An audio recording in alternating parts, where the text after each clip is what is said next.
Hey gamers, Carolick here for DaPhat.com with our second video on how to raid lead. In this video we're going to discuss setting standards in your raid group, why they're important, and what I do in order to make sure those standards are being met. Knowing the game and why it's important, and lastly choosing class leads. During the video I'm going to show a Pug Hammerdale Fortress raid I was part of last week just for visual entertainment. Setting standards is a very important part of running a raid group. Your standards should be documented and displayed somewhere, whether it be on a guild website, Facebook page, or a forum post, in order for your raiders to visually see what you're looking for or what you want out of them. It's very important that you make clear what your standards are, what you expect them to accomplish to be a part or a member of your raid group, and if they're unwilling to do or follow these standards, it's important that you let them go as quickly as possible. It's also important to not play favorites. Some people are friends you've played with for a very long time, and over time they may just start to lose interest and not really put the time in that's required in order to make their character the best of its ability. If you play favorites, that's just going to cause complications and people will question your authority because they know they can get away with not doing what's required to be part of the group. It's also important that when you set your standards, you make sure that new members or tryouts coming in clearly understand what you want out of them. It's important that they read and accept and thoroughly understand what it is you want out of a raider in your raid group. If you have a new member coming in that doesn't currently meet your standards for raiding, it's important not to just cut them out of the loop and drop them right away. Sit down with them, bring your class leads in, and discuss what they need to do to get to what you consider a standard is for your raiders. Set milestones, make a timeline, make sure that they're meeting at least somewhat or making an effort to meet that timeline. If they're not making an effort to meet that timeline, that's just foreshadowing into what that raider will become, and it's a headache that personally you shouldn't want to deal with or you shouldn't have to deal with. At the same time of setting these standards, make sure that they're realistic. Don't go overboard. I mean, a lot of us work full time, we have families, we have limited time to play. Make sure you're not setting them up for complete failure. Make sure it's something that you're willing to do. You cannot make a standard for your group or your class you're not willing to put the same effort into accomplishing. The second part of setting the standards is to really go over and review consumables. It's very important that all your raiders bring consumables, whether it be pots that help healing, pots that help damage, pots that increase critical chances, pots that increase running speed or absorb damage. All of these things should be documented and listed so all of your raiders know what your standard consumables or requirements are and what they should be bringing to each raid. The second part of standardization is to have some sort of ideal character progression. There's nothing I personally hate more than raid loggers. I do not enjoy playing with them. You see them for the 2 to 3 hours you raid, they log off, and then you never see them again until the next raid night. I prefer not to have raid loggers in my group, and eventually I end up replacing them with people that actually enjoy playing the game for more than just raiding and hanging out with the group in general. It kind of brings a camaraderie to the group and everybody gets to know each other and become very close friends. But at the same time, if you're not going to have some sort of set progression or standard of progression for your character, he's going to become stale. He's going to fall behind, and at that point in time he's going to hinder the group. So while setting these standards, you need to make sure that you relay your expectations to the group about what character progression or what character path you expect them to take. If you're walking into a brand new boss fight or walking into a brand new instance, there's always a progression path you can go on. If it's an existing instance and you've got it all on farm, normally you don't have a whole lot of progression path you can work on. You just sit there and play the game and enjoy your time with the raiders. Another thing you should definitely document and make sure is enforced by each of your class leads is what specs they should be using.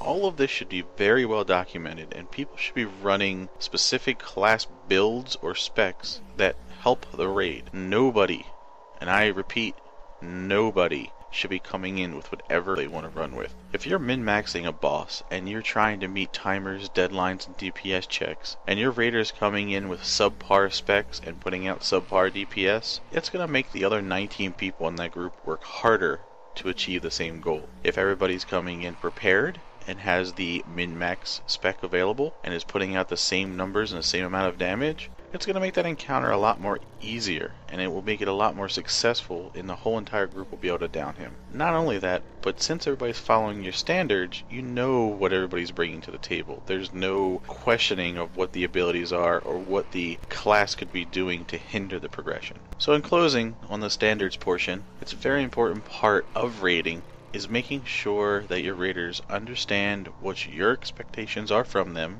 Make sure it's very clear on what you want them to accomplish if they haven't been up to your standards at that point in time. And if they're not going to do it, make sure you definitely look at something to remediate that, whether it be replacing them, sitting them, or only using them as a sub. And on top of that, you have to make sure everybody's willing to meet the same standard in your raid group. If you have that and everybody's working together as a team, boss progression will be a lot easier than if you have a complete mishmash of no standardization at all. Make milestones. If you feel someone is not working to meet the standards, have your class leads and yourself sit down and say, look, here's what I expect you to do within the next 2 weeks. Make sure they're making those milestones. If they're not, it's time to let them go.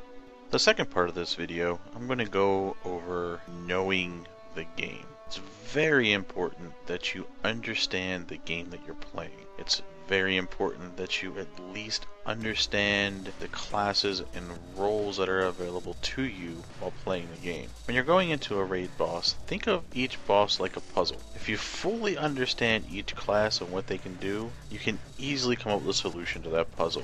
If you have no idea what the classes can do, the puzzle's going to be a lot harder because there's going to be a lot of trial and error in trying to figure that out. Sometimes you have to think outside the box and you have to take a step back and look at your classes and look what they have available and adjust your party makeup in order to kill that boss. When you know as much as there is about the game, every encounter will become just that much easier. Another portion about knowing the game is understanding consumables and buffs. It's very important that you know what buffs stack, what consumables stack, when the best time is to use these items. That way you can increase your damage, your healing, and survivability of the party. Knowing when to chain these items together can dramatically increase the success of your party and increase the damage output of the party. Sometimes you're going to need to think outside the box using consumables. There may be particular fights where you need to use a absorption pot, or a pot that makes you run faster, or a pot that increases your critical chance in order to meet a DPS check. Make sure you understand the consumables and buffs and how they work in game. This is going to be a key to succeeding. Another part of knowing the game is to learn the encounter. Now this, in my opinion, is a little tricky. If you're working on progression boss fights, there's really nothing to help you with the encounter. You just need to get in there and hit the boss. Now I'm going to go over in a later video some of my techniques that we use during progression and the tools that we use to make progression successful. But if you're not looking at progression and you're kind of on the tail end of catching up, it's very important that as a raid leader you take the time to go research the boss, watch some videos, and ask some of the other guilds or other raid groups that are clearing the content. Get to know them, become friends with them. Don't be an elitist. By all means, the community should work together. It's an MMO. That's what they're about. The more you can read about a boss and the more that you understand the encounter, the easier it's going to be for you to lead the raid. If there comes a point in time where you're just completely confused, have your raiders watch a video with you. Discuss what you're seeing. Make sure that you know what you got yourself into. When you wipe, don't just get back up and try again. Sit there and analyze it. Learn the encounter and know it. You should know every encounter like the back of your hand. My closing topic in this video is going to be discussing class leads. Class leads, in my opinion, are very important. Giving someone the title of class lead should not be something that is easily obtained.